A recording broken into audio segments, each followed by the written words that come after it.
চেনেহৰ ৰঙালী বিহুলৈ মাজত আৰু কেইটামান দিন।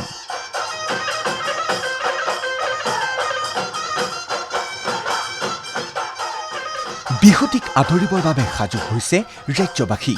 সমান্তৰালভাৱে জনপ্ৰিয় গীত লৈ সাজু হৈছে ৰাজ্যৰ কণ্ঠশিল্পীসকলো। এইবাৰ বিহু মঞ্চত কোন জনপ্ৰিয় শিল্পীয়ে ল'ব কিমান মাননি? শিল্পীৰ মাননিক লৈ এতিয়া চাৰিওফালে চৰ্চা চলিছে।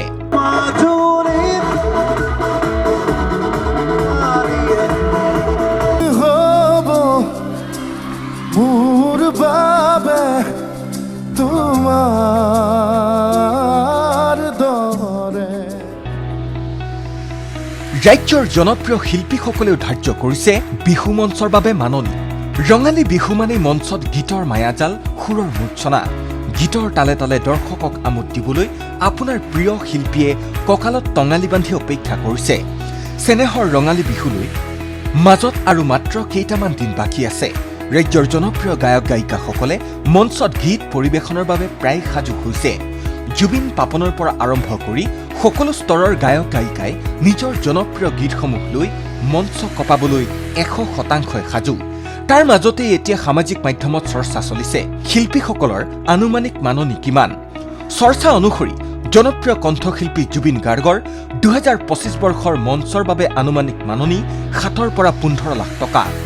জনপ্ৰিয় কণ্ঠশিল্পী অংগৰাগ পাপন মহন্তৰ আনুমানিক মাননি হ'ব 7 পৰা 12 লাখ টকা।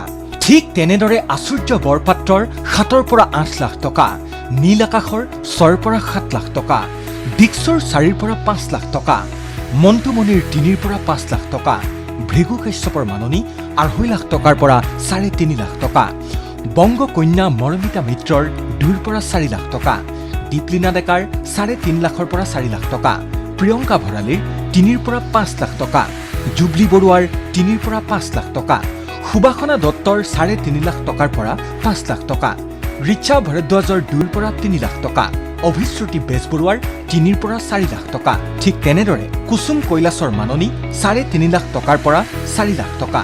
এতিয়া এইদৰেই জনপ্ৰিয় শিল্পীসকলৰ বিহু মঞ্চৰ আনুমানিক মাননি সামাজিক মাধ্যমত প্ৰচাৰ কৰিছে একাংশই। পিছে শিল্পীসকলৰ মাননিক লৈ চলা এনে চৰ্চা সন্দৰ্ভত একাধিক শিল্পীৰ সৈতে যোগাযোগ কৰিছিলোঁ আমি। কিন্তু যোগাযোগ কৰা শিল্পীসকলে চৰ্চিত মাননি সন্দৰ্ভত প্ৰদান নকৰিলে কোনো নিশ্চয়তা।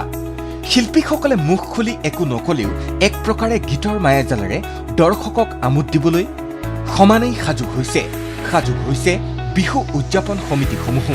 মুঠৰ ওপৰত প্ৰতিজন শিল্পীয়ে বিহু মঞ্চৰ বাবে মাননি ধাৰ্য কৰি এইবাৰ ৰঙালী বিহুৰ মঞ্চ কঁপাবলৈ যে এক প্ৰকাৰে পূৰ্ণোদ্যমেৰে সাজু হৈছে সেয়া নিশ্চিত।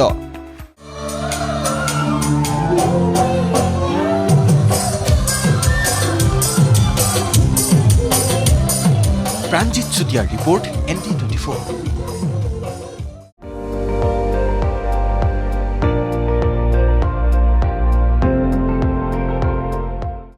আপুনি চাই আছে ND24, সৰ্বশ্ৰেষ্ঠ নহয় সৰ্বোত্তমৰ দৌৰত।